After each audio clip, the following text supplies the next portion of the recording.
Hello everyone, today I'm finally reviewing the Intel Core i5-9600K processor.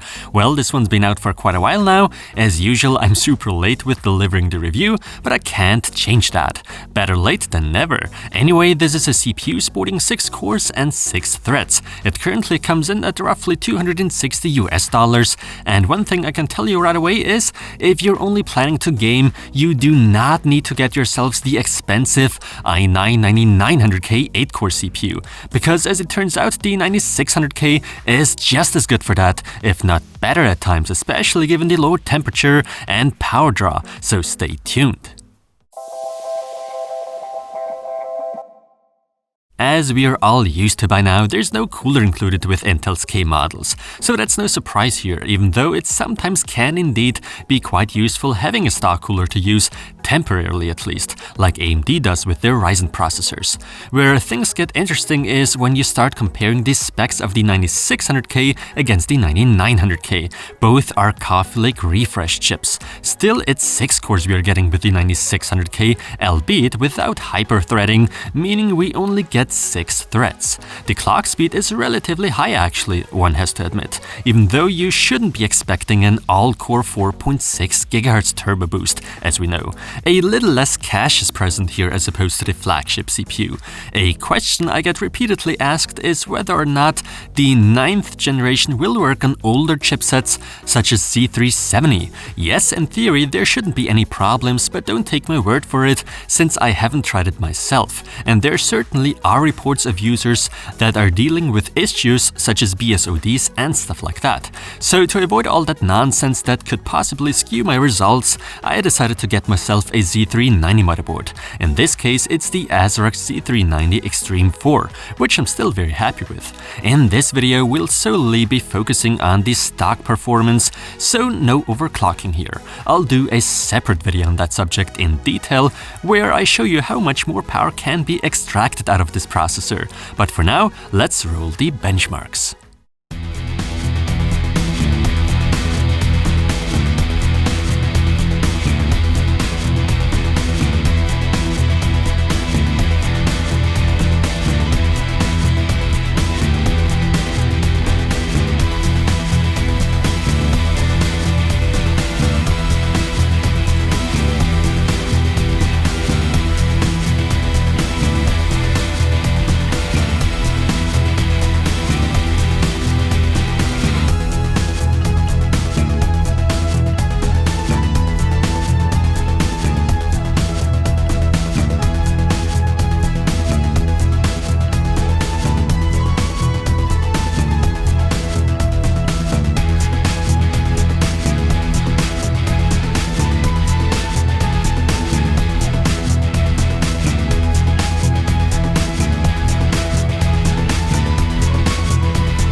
So as you've seen, most of the time you get some pretty damn sweet performance out of that i5-9600K. Indeed, a very potent all-rounder CPU, even though AMD still does take the lead in that aspect. Noteworthy is the fact that the 9600K definitely can keep up with those beasts 8700K and even the 9900K in gaming, that is. Depending on the game title, there even are moments where you're at the very top with an i5 of the 9th generation, and if not, you just drop behind a couple of FPS, not more. But of course there are some exceptions, as Crysis 3 shows us. That's a very noticeable drop in frame rate. You're even better off there with a Ryzen model. Not that Ryzen is bad for gaming, no, not at all. All in all, as you've clearly seen in the charts, it doesn't really matter if you're going with an 8700K, the expensive 9900K, or this 9600K. In terms of gaming, these three models are more or less equally as good for that task. Sometimes one is faster than the other, and vice versa. Barely noticeable actually. Obviously, in aspects such as rendering, this is where the lack of hyper-threading is very well noticeable. That's why those other two flagship models still come out on top, when only comparing Intel against Intel, that is. The i5 doesn't do that bad, however, but you certainly should keep in mind that you're below Ryzen 5 level there with a 9600K. And as we know, right now the Ryzen 5 2600 goes for a fair bit less money, $165 in fact. So when it comes down to overall package, I always get to the same conclusion: Ryzen dominates in terms of price to performance ratio. Sure, Ryzen doesn't deliver the best gaming performance out there, but one by no means can state bad performance is offered. Because you also have to look at it this way: when comparing the i5-9600K with the Ryzen 7 2700 non-X version, which shouldn't be much slower than the 2700X, we more or less end up with the same pricing. And then again, there's a cooler included with the Ryzen model, something that's not the case with the i5, at least with the K model, that is. What I want to say here is, if you're not just on the hunt for the highest possible frame rate, from a raw performance point of view, a Ryzen 7 2700 might as well be the smarter choice. But then again, it could be me, the content creator, speaking here, since I can't get enough of multi-core performance. Many, however, only care about gaming performance, and this is where I for sure can recommend going for the i5-9600K. Actually, you can't do anything wrong these days. With both Intel and AMD, you're getting really good CPUs now. It's just the 9900K I wouldn't necessarily recommend getting if all you do is game, since it costs a whole lot more money and is not exactly easy to keep under control. It runs fairly hot and consumes a lot of power, something that's not very welcome when gaming.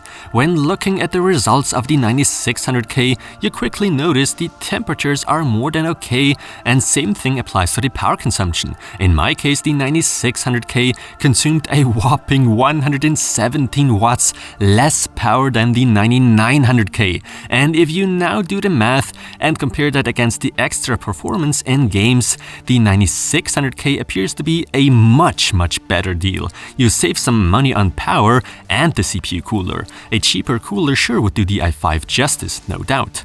With the 9900K on the other hand, you need to get yourself something a lot more powerful to keep that processor in check.